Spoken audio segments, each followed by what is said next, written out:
So what's up, guys? So at the end of my game room tour video, I said, look at all these nasty wires behind my setup.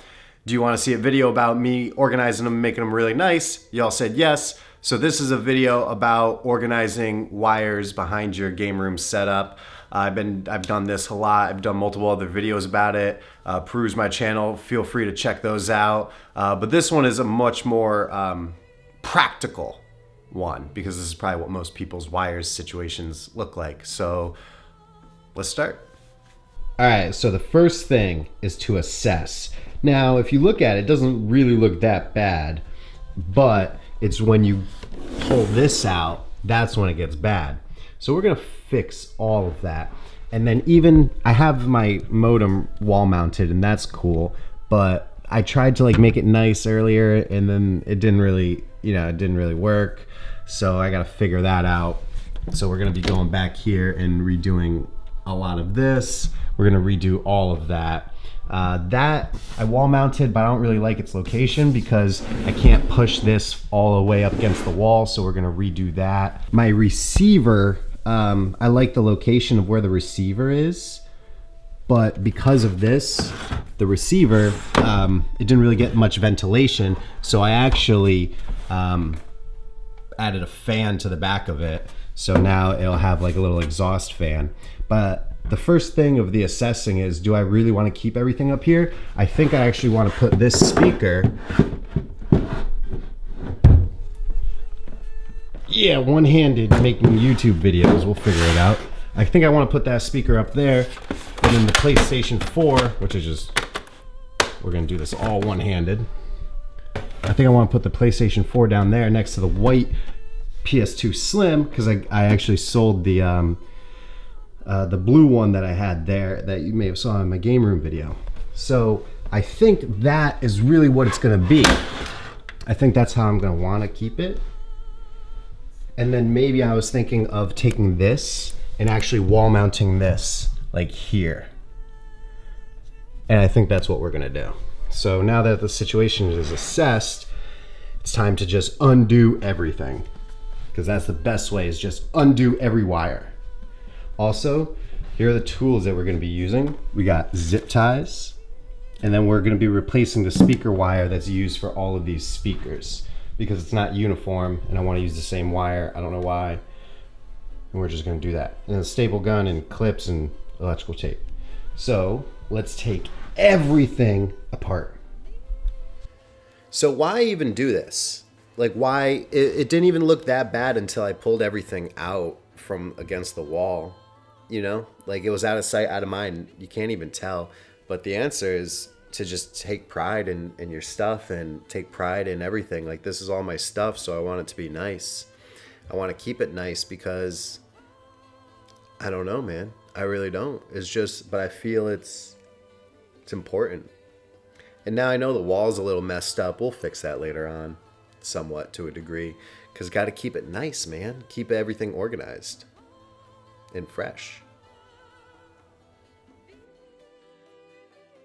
All right, so now all the wires are taken apart and they're all kind of in the same spot. Power supplies, other power cords, SCART cables, Ethernet cords, HDMI, extension cords, and then all the stuff that is going to be plugged in is all over here. So the next step is we got to figure out where are we putting the power bricks. And then this cable right here bothers me because all of the cables on this side of the TV come down here, and then this one is on that side. So I got to figure out a way to like hide it up in here to connect this one. So I'm basically going to put all the power bricks on the wall somewhere or wherever. And then I'm gonna figure out all the wires that come off of the TV, and we're gonna do all of those together. And that's the next step.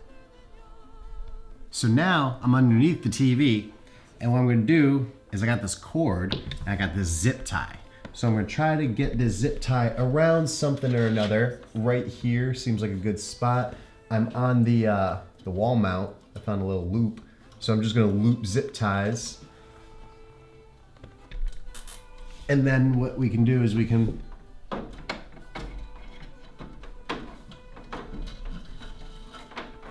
so now the cord comes down there. And I'm just gonna do that again. And I'm gonna get the cord to come down. Actually, right there is actually pretty good. So then I just need to figure out how to way to get all the other cords to come all down in the same location because that's what I want. So this is where I had the old power bricks mounted. So I'm just gonna take these screws out because I don't know what I'm gonna do yet because I'm sort of just kind of figuring it out as I go, which is kind of what I do. So we're just gonna take these old screws out. We're probably gonna reuse them.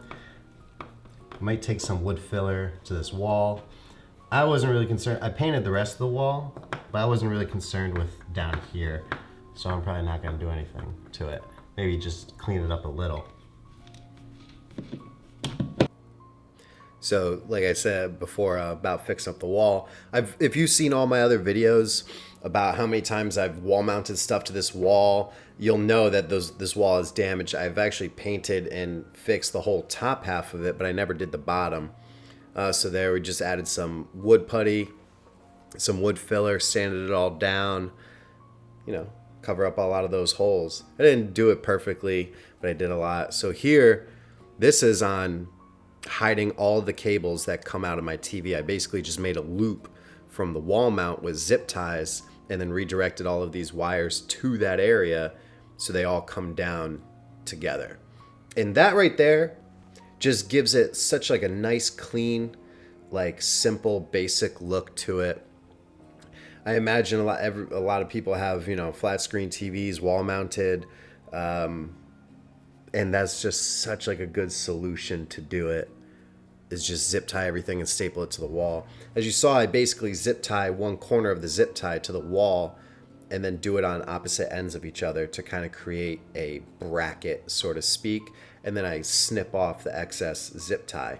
This works pretty well. Doesn't work perfectly, but it works pretty well for this situation.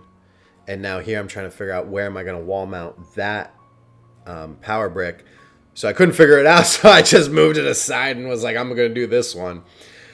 And I did this in another video, but in order to wall mount a power brick, you just take a piece of paper and poke over the holes, because they have screw holes where the screws go into, and you just poke over it, use that paper as a template, and then put it onto the wall, and then slide it over the screws. That's really useful. And so now here I go. I'm just zip tying and then stapling each zip tie to the wall. Now, honestly, you don't have to staple them to the wall. Just throwing zip ties over it is nice. A couple people, actually a lot of people always tell me to get like the cable tubes that they use for like automotive, because you can get them in like multiple different colors and all sorts of stuff like that. Yeah. So step one, phase one, done right here.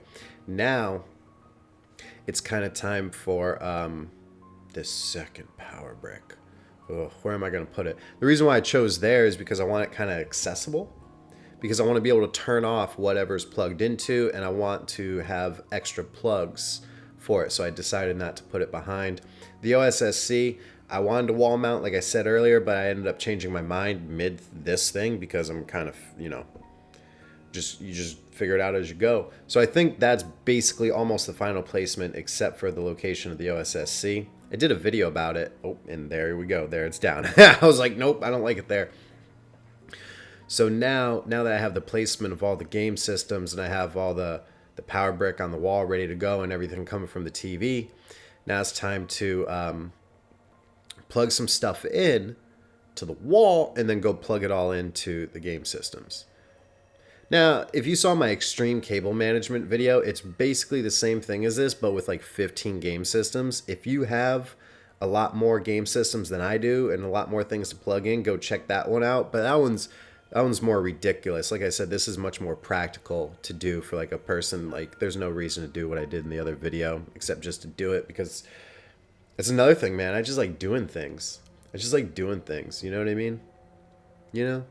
That sense of like accomplishment, that sense of this was cool, this was fun to do, it's entertaining, keeps your mind off things, and then it lets your mind like kind of like fall into itself and like figure out like what you need to do. This is usually how I like assess my life and the changes that I need to make within myself and like what's wrong with me. And it's all subconscious and it all happens because you just let it in. You just let it happen, and then you realize things about yourself, and you realize like what you like and what you don't like, and what you'll accept and what you won't accept, and then it's great, therapeutic. So basically, here we have me wiring all the wires to the back of this coffee table. This is actually a coffee table. It's not even a TV stand. It was a straight up coffee table from IKEA, and I saw it and I was like, psh, I could put game systems on that. And I got it. Been super happy. So the same method I'm doing here is what I did to the wall. Is just basically wrapping zip ties and stapling them. That's all. That's what this video is me just zip tying stuff and then stapling it. And I have the OSSC hooked up, and I also have a G-SCART switch that I'm using for 2 game systems, the Neo Geo and the PlayStation 2, where to have both of those things for just 2 game systems is a little overkill and a little ridiculous, but I don't care. It's worth it. I had more game systems hooked up to it, but I got rid of them all. So now that those systems are basically hooked up, just add a couple more zip ties to make it nice and neat. And then we're putting more zip ties just to make it a little bit more sturdy, because what we're gonna do after all of these wires is we're basically gonna run the speaker wires, and then we're gonna attach the speaker wire to these pre-existing wires. This is our mount. This is the mount, and then we're going to mount more wires to our mount. And it's gonna work. So like I said about the speaker wire, here's all the speaker wire. And the speaker wire I had before was just like mix-matched lengths. Some of it was really, really, really old cable. I think, honestly, like 10 years ago, I used to do car audio system installs. So I have just a ridiculous amount of speaker wire left over. I've tried to get rid of it. I've been using one spool for like 10 years. But this was a fresh spool that had never been opened. So I wanted to use this wire to, I don't know, make it uniform and make them all the same size. So here I am stripping them all, and because I wanted to put the actual positive of the speakers to the actual positive speaker jacks on the receiver, because basically when you reverse the positive and negative, it reverses the way that the speaker goes in and out, and it doesn't really matter. I can't hear a difference, but it just made me feel better knowing that all the positives were to all the positives. And I could be wrong about that. I don't really remember too much from my car audio days. That was a long time ago. Man, I'm getting old. So here's, I know it looks a mess right now, but we got most of the wires in place where we want them, kind of hidden on the back side of that, except for just a few coming down. And now we're going to do this power brick. And once we do this power brick, we are then going to wall mount that. And this is going to have all the retro stuff plugged in. The OSSC, the G-SCART switch, my PS2, my Neo Geo. And that's it. Everything else goes to the other one that's on the wall, which is what I want to be on all the time. My modem, my router, my TV, my receiver, my PS4. And have those on all the time. Oh, and the subwoofer. So that way, yeah, because I use those. I want those on all the time. This way, when I'm not using the retro stuff, I could just flip it all off. So I screwed up on this one pretty bad, where I accidentally poked the holes in the piece of paper in the wrong holes of the power thing. So if you ever go to wall mount a power brick, be careful you're poking holes through the piece of paper in the right screw holes. So once this goes on, I'm literally going to plug everything in, and then all the wires that you see along the floor, they're all going to get zip tied. All the HDMI cables, I have them hanging, but once they get plugged in, they're going to go straight into stuff, and it's going to tidy up. The whole thing just kind of like tidies up at the end. It's pretty sweet, because I laid everything out, had everything where it needs to go. Basically, all the powers going to all the powers, all the HDMIs going to all the HDMIs, and then everything that was passing by, like the lamps or internet cables, just throw it in with some zip ties.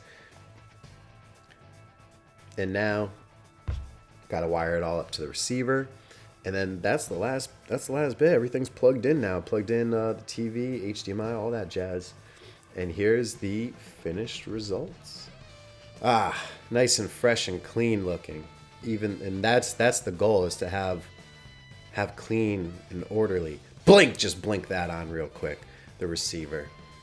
So I'm very happy with the way this came out, especially this right here. Got that auxiliary cord for your phone going to the receiver to listen to music. That's the kicker. Very happy. Thank you to all you guys for watching my videos and commenting, and boom, with the flip of a switch, turn everything off. Thank you for commenting and watching, because you guys have a voice here on my channel, and it helps me shape what I want to do and videos I want to make. So by commenting and being a part of it, you are a part of it. So thank you guys very, very much for everything that you do.